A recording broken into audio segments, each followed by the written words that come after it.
পরিচ্ছন্ন দেশের জন্য এক অনন্য বার্তা।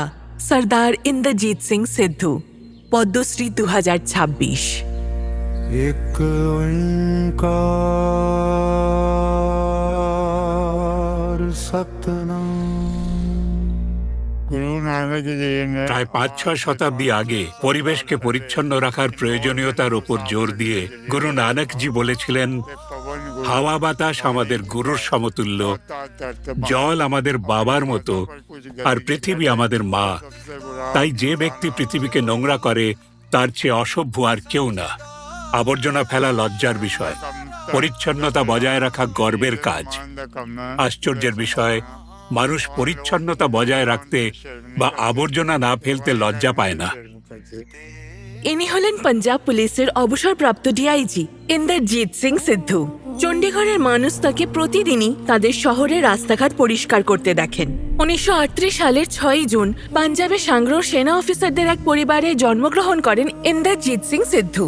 শৃঙ্খলা ও দেশের প্রতি গভীর ভালোবাসার উত্তরাধিকার তিনি তার বাবা মার কাছ থেকেই পেয়েছিলেন। তিনি ছিলেন অত্যন্ত মেধাবী আর 1961 সালে পাঞ্জাব পুলিশে যোগদানের পর একজন কর্মকর্তা হিসেবেও নিজেকে প্রতিষ্ঠিত করেন। নিঃস্বার্থ বিশিষ্ট সেবার স্বীকৃতি স্বরূপ তিনি রাষ্ট্রপতির মেরিটোরিয়াস সার্ভিস পদকেও সম্মানিত হন। কর্মজীবনে যেই স্থানে দায়িত্ব পালন করেছেন সেখানকার পরিচ্ছন্নতার ভার নিজের কাঁধে তুলে নিয়েছেন। বিয়ের অনুষ্ঠানে ব্যবহার করা ডিসপোজেবল কাপ উনি এদিক ওদিক ফেলতে বারণ করতেন। তিনি সবাইকে বলতেন যে কাপগুলো ডাস্টবিনে ফেলে দিতে। তিনি এমনটাই ছিলেন, এটাই ছিল তার স্বভাব। 1996 সালে অবসর গ্রহণের পর ইন্দ্রজিৎ সিং সিদ্ধু চণ্ডীগড়ে বসবাস শুরু করেন। তিনি উপলব্ধি করেন, একসময় ভারতের সবচেয়ে সুনিয়োজিত শহর হিসেবে পরিচিত চণ্ডীগড় এখন দেশের শীর্ষ 10টি পরিচ্ছন্ন শহরের তালিকাতেও স্থান পাচ্ছে না। এতে তার মন ভেঙে গিয়েছিল, কারণ চণ্ডীগড় তার কাছে শুধু জন্মভূমি বা বাসস্থান নয়, সেটাই তার আপন ঘর। ইন্দ্রজিৎ সিং সিদ্ধু এক মুহূর্ত দ্বিধা না করে রাস্তায় যেখানে সেখানে পড়ে থাকা আবর্জনা নিজে হাতে তুলে পরিষ্কার করেন।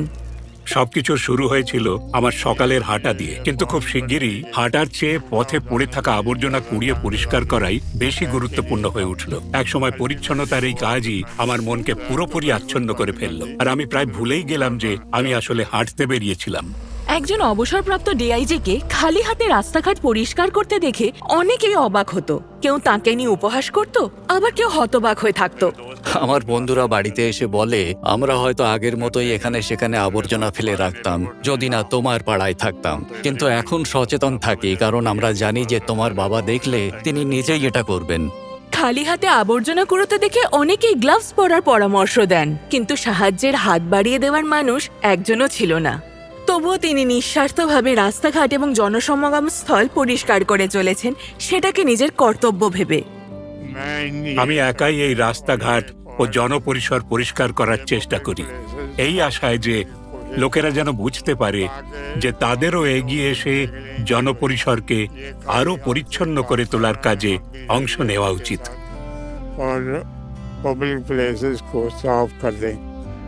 এনার পদ্মশ্রী পাওয়ার পর সেই মানুষগুলোর মনোভাব বদলে গেছে, যারা আগে এনার কাজে প্রশ্ন তুলত। আজ তারা এনাকে গভীর শ্রদ্ধার চোখে দেখে। এতে আমিও গর্বিত। সর্দার ইন্দ্রজিৎ সিং সিদ্ধু, পদ্মশ্রী 2026। কোটি কোটি প্রণাম।